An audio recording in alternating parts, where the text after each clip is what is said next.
ನಮಸ್ಕಾರ ಎಲ್ಲರಿಗೂ, welcome back to my YouTube channel ಅಂತ ಹೇಳ್ತಾ ಇವಾಗ ನಾನು ಹೇಳಕ್ಕೆ ಬಂದಿರೋ ಒಂದು ವಿಷಯ ತುಂಬ ಮನಸ್ಸಿಗೆ ನೋವು ಕೊಡುವಂಥದ್ದು, ಕಣ್ಣೀರು ಬರುವಂಥ ನೋವು, ತುಂಬ ಬೇಜಾರಾಗುವಂಥ ನೋವು ಹೇಳ್ತೀನಿ. ನೋಡಿ, ನಿಮ್ಮ ಅನಿಸಿಕೆಯನ್ನು ಕಮೆಂಟ್ ಮೂಲಕ ತಿಳಿಸಿ.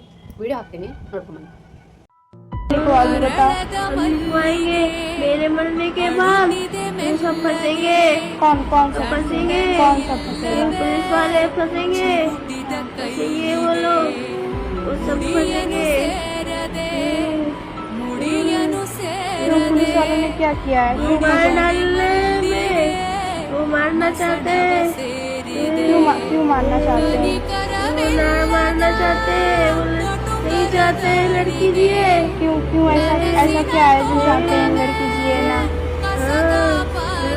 बोलो बुआ, पता है कुछ नहीं होगा, कुछ नहीं होगा मेरे बुआ को, कुछ नहीं होगा, कुछ नहीं होगा, तुमको दीदी के साथ में हो, कुछ नहीं होगा। ನೋಡಿದ್ರಲ್ಲ, ರಾಜಸ್ಥಾನದಲ್ಲಿ ನಡೆದಿರೋ ಘಟನೆ ಇದು. ನನಗೆ ನಿನ್ನೆನೇ ಸಿಕ್ತು, ತುಂಬ ಬೇಜಾರಾಯಿತು. 13 ವರ್ಷದ ಹುಡುಗಿ ಫ್ರೆಂಡ್ನ ನೋಡ್ಕೊಂಡ್ಬಿಟ್ಟು ವಾಪಸ್ ಮನೆಗೆ ಬರಬೇಕಾದ್ರೆ ಲೇಟ್ ಆಗಿತ್ತು. ಲೇಟ್ ಆದ ಟೈಮಲ್ಲಿ ಆಟೋದವ್ನು ಕೇಳಿದ್ದಾರೆ, ಅಂಕಲ್ ಮನೆ ಹತ್ರ ಬಿಡಿ ಅಂತ. ಅವನು ನೀಚ, ಅವನಿಗೆ ಬಹುಶಃ ಆ ಥರದ ಮಗಳು ಇಲ್ವೇನೋ, ಬಹುಶಃ ಅವ್ನ ಮಗಳು ಅಂತ ಅವ್ನು ಭಾವಿಸಿದ್ರೆ ಆ ಥರ ಮಾಡ್ತಿರ್ಲಿಲ್ಲ.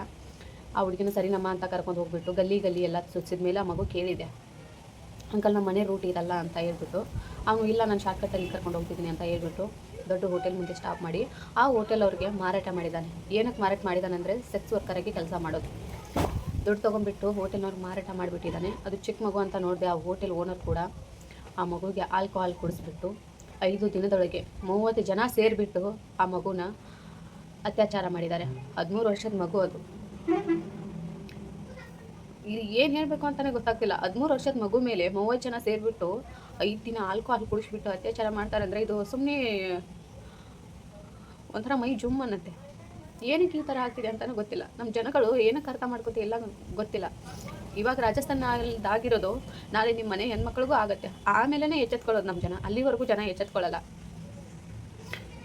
ನಾನು ಜನಕ್ಕೆ ಹೇಳೋದು ಒಂದೇ, ನಾವು ಕುರುಬಾಸು, ನಾವು ವಾಲ್ಮೀಕಿ, ನಾವು ಜೈ ಭೀಮ್ದವರು, ನಾವು ಜೈ ರಾಯಣ್ಣದವರು, ಇನ್ನೂ ಮುಂತಾದ ಹೇಳ್ತೀರಾ ನಾವು ಅದು ನಾವು ಇದು ಅಂತ.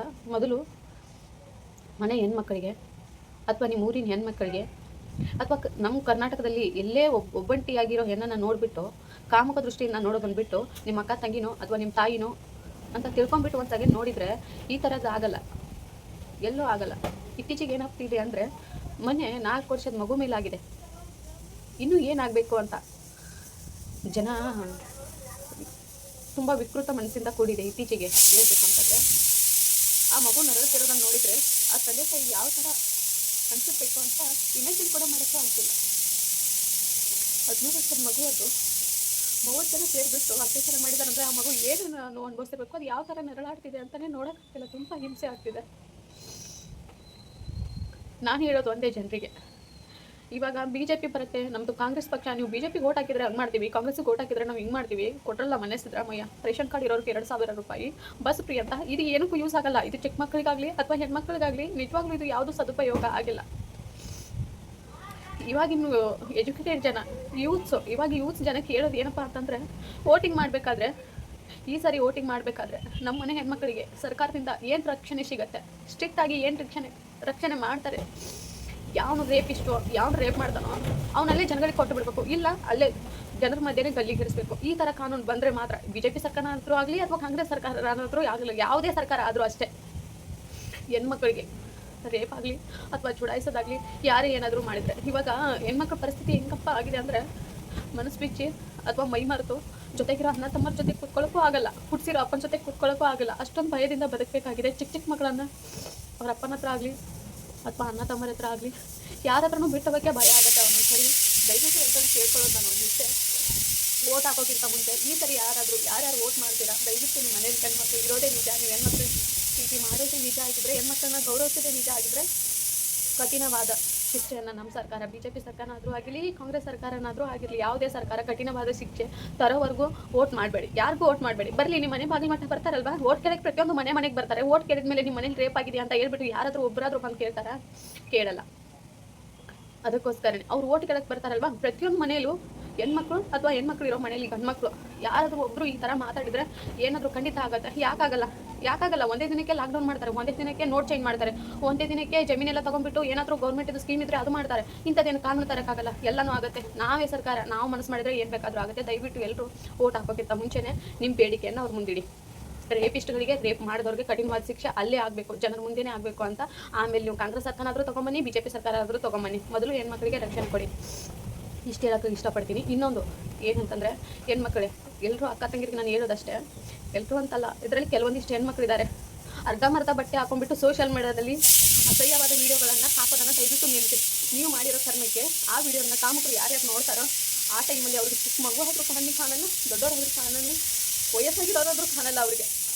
ಅವ್ರಿಗೇನೋ ಅವ್ರು ಕಾಮತ್ ಇರಬೇಕಷ್ಟೇ. ದಯವಿಟ್ಟು ನೀವು ಮಾಡೋದ್ರಿಂದ ಚಿಕ್ಕ ಮಕ್ಕಳು ಬಲಿ ಆಗ್ತಿವೆ. ದಯವಿಟ್ಟು ಅಸಹ್ಯವಾದ ವೀಡಿಯೋಗಳನ್ನು ಹಾಕೋ ನಿಲ್ಲಿಸಿ. ಮಾಡಿ ವೀಡಿಯೋ ಬೇಡ ಅಂತನಲ್ಲ, ಮೈ ತುಂಬ ಬಟ್ಟೆ ಹಾಕೊಂಡ್ಬಿಟ್ಟು ಬಿಡಿ. ನೀವು ವ್ಯೂಸು ನಿಮ್ಮ ಲೈಕ್ಗೋಸ್ಕರ ಬೇರೆ ಬಡವರ ಮನೆ ಹೆಣ್ಮಕ್ಳು ಬಲಿ ಆಗ್ತಿವೆ. ದಯವಿಟ್ಟು ಅದನ್ನು ಅರ್ಥ ಮಾಡ್ಕೊಳ್ಳಿ. ಅರ್ಧಂಬರ್ಧ ಬಟ್ಟೆ ಹಾಕ್ಕೊಂಡು ಅಸಹ್ಯವಾದ ಅಶ್ಲೀಲವಾದ ವೀಡಿಯೋ ಹಾಕೋದ್ರಿಂದ ಈ ಥರ ಹೆಣ್ಮಕ್ಳ ಮೇಲೆ ಅತ್ಯಾಚಾರ ಆಗ್ತಿದೆ. ದಯವಿಟ್ಟು ಅರ್ಥ ಮಾಡ್ಕೊಳ್ಳಿ. ನಾನು ಇಷ್ಟು ಹೇಳೋಕ್ಕೆ ಇಷ್ಟಪಡ್ತೀನಿ, ಮೊದಲು ಮಾನವರಾಗಿ, ಆಮೇಲೆ ನಾನು ಆ ಧರ್ಮ, ನಾನು ಈ ಧರ್ಮ, ನಂದು ಆ ಜಾತಿ ಈ ಜಾತಿ. ಹಸುನಾದರೂ ಹೇಳುತ್ತಂತೆ, ನೀವು ಕೇಳಿದ್ರಲ್ಲೋ ಗೊತ್ತಿಲ್ಲ, ನಾನು ಕೇಳಿದ್ದೀನಿ. ಸಗಣಿ ಹೇಳುತ್ತಂತೆ, ಇಟ್ಟರೆ ಸಗಣಿ ಆದೆ, ತಟ್ಟಿದರೆ ಕುರುಳಾದೆ, ಸುಟ್ಟರೆ ನೊಸಲಿಗೆ ವಿಭೂತಿ ಆದೆ, ನೀನಾರಿಗಾದೆವು ಎಲೆ ಮಾನವ ಅಂತ. ಅದಕ್ಕೆ ಮನುಷ್ಯ ಮೊದಲು ಮನುಷ್ಯತ್ವ ಅನ್ನೋದನ್ನು ನೋಡಿ, ಮೊದಲು ಮಾನವ ಆಗಿ. ನಾನು ಆ ಧರ್ಮದನು, ನಾನು ಈ ಧರ್ಮದನು, ಅದೇ ಹೇಳಿದ್ನಲ್ಲ, ನಾನು ಜೈ ಭೀಮು, ನಾನು ಜೈ ವಾಲ್ಮೀಕಿ, ನಾನು ಜೈ ರಯ್ಯನ, ಜೈ ಕುರುಬನ್ನ, ಜೈ ಮಾದಿಗ, ಜೈ ಅಂಬಿಗ ಅನ್ನೋದನ್ನು ಬಿಟ್ಟುಬಿಡಿ. ಮೊದಲು ಮನೆ ಹೆಣ್ಮಕ್ಳನ್ನು, ಊರಿನ ಹೆಣ್ಮಕ್ಳನ್ನು, ಅಕ್ಕಪಕ್ಕದ ಹೆಣ್ಮಕ್ಳನ್ನು ರಕ್ಷಣೆ ಮಾಡೋದನ್ನು ಕಲೀರಿ. ಆಮೇಲೆ ಧರ್ಮ, ನಿಮ್ಮ ಧರ್ಮ ಕಾಪಾಡ್ಕೊಳ್ಳೋರಂತೆ. ಇಷ್ಟು ಹೇಳಿ ನಾನೇನಾದರೂ ಮಾತಾಡಿದ್ರಲ್ಲಿ ತಪ್ಪಾಗಿದ್ರೆ ಕ್ಷಮೆ ಇರಲಿ. ದಯವಿಟ್ಟು ಒಂದ್ಸರಿ ಮನೇಲಿರೋ ಹೆಣ್ಮಕ್ಳ ಬಗ್ಗೆ ಯೋಚನೆ ಮಾಡಿ. ಚಿಕ್ಕ ಮಕ್ಕಳನ್ನು ಅಪರಿಚಿತರ ಕೈಯಲ್ಲಿ ಬಿಟ್ಟು ಹೋಗಬೇಡಿ. ಯಾರ ಮೇಲೂ ನಂಬಿಕೆ ಇಡೋ ಕಾಲನೇ ಅಲ್ಲ ಇದು. ಜಾಸ್ತಿ ನಂಗೆ ಮಾತಾಡೋಕ್ಕಾಗ್ತಿಲ್ಲ. Thank you so much. Channel ಇಷ್ಟ ಆದರೆ ಸಬ್ಸ್ಕ್ರೈಬ್ ಮಾಡಿ, ಸಪೋರ್ಟ್ ಮಾಡಿ ಅಂತ ಕೇಳ್ಕೊತೀನಿ.